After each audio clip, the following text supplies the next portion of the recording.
ছয় দফা দাবিতে কেন্দ্রীয় শহীদ মিনারে মহাসমাবেশ করছে বৈষম্য বিরোধী মেডিকেল টেকনোলজিস্ট ও ফার্মাসি ছাত্র সংগ্রাম পরিষদ। সেখানে আছেন সহকর্মী তানভীর হাসান মেঘ।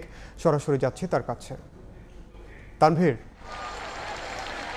বৈষম্য বিরোধী জাতীয় মেডিকেল টেকনোলজিস্ট ও ফার্মাসিস্ট পরিষদের ৬ দফা দাবিতে কিন্তু কেন্দ্রীয় শহীদ মিনারে এখানে মূলত মহাসমাবেশের একটি আয়োজন করা হয়েছে। সেই ধারাবাহিকতায় কিন্তু আমরা দেখতে পাচ্ছি, নিশ্চয়ই আপনারা আমার ক্যামেরার ফ্রেমে দেখতে পাচ্ছেন, পিছনে কিন্তু মেডিকেল ফার্মাসিস্টের যে সকল শিক্ষার্থীরা রয়েছে সেই সকল শিক্ষার্থীরা কিন্তু তারা কিন্তু মূলত এখানে জড়ো হয়েছেন। এবং এখানকার যে মুখ্য বিষয়টি সেটি হচ্ছে এখানে কিন্তু শুক্রবার দুপুরে কিন্তু একে একে কেন্দ্রীয় শহীদ মিনারে জড়ো হতে থাকেন জাতীয় মেডিকেল টেকনোলজিস্ট ও ফার্মেসি পরিষদের নেতৃবৃন্দ ও শিক্ষার্থীরা। এবং আরেকটি জিনিস জানিয়ে রাখতে চাই যে সারা দেশ থেকে প্রায় 23টি সরকারি আইএসটি শিক্ষার্থীরাও কিন্তু এখানে কিন্তু যুক্ত হয়েছেন। এবং সেই সঙ্গে মূলত দুপুর থেকে কিন্তু সারা দেশ থেকে বিভিন্ন মেডিকেল টেকনোলজিস্ট ও ফার্মাসি পরিষদের শিক্ষার্থীরা কিন্তু এখানে যুক্ত হয়েছেন। এবং সেই সঙ্গে যদি আপনাদেরকে একটু জানিয়ে রাখতে চাই যে মূলত যে 6 দফা দাবি নিয়ে তারা মূলত আজ যে মহাসমাবেশের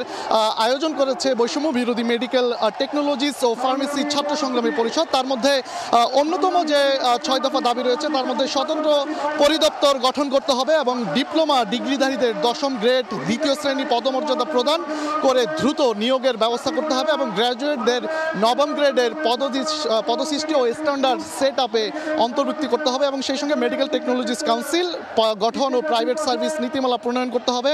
একই সঙ্গে স্বতন্ত্র বোর্ড গঠন ও ছাত্রছাত্রীদের স্কলারশিপ প্রশিক্ষণ ভাতা চালু করতে হবে। আমরা এখানে এসে বিভিন্ন শিক্ষার্থীদের সাথে কথা বলছিলাম, তারা বলছিল যে তারা বেশ কয়েক বছর ধরেই কিন্তু তারা নানা বৈষম্যের শিকার হচ্ছেন। তার প্রেক্ষাপটে কিন্তু তারা সারা দেশে কিন্তু বিভিন্ন সময় কিন্তু তারা সারা দেশে কিন্তু বিভিন্ন জায়গায় কিন্তু তারা মূলত আন্দোলন করেছিলেন এবং সেই প্রেক্ষাপটে কিন্তু তারা স্মারকলিপি দিয়েছে। সেই সুবাদে কিন্তু তারা এখন পর্যন্ত কোনো সদ উত্তর পায়নি, যার প্রেক্ষাপটে আজ কেন্দ্রীয় শহীদ মিনারে কিন্তু তারা একটি মহাসমাবেশের ডাক দিয়েছে। পরবর্তীতে তারা অনুষ্ঠানের যে কার্যক্রম সেই কার্যক্রম শুরু হলে পরবর্তী কী পদক্ষেপ বা কী কর্মসূচি নিবে সেটি আমাদেরকে জানাবে, তখন আমরা পরবর্তী আপডেট জানিয়ে দিতে পারবো। তো এই ছিল আমার কাছে কেন্দ্রীয় শহীদ মিনার থেকে সবশেষ।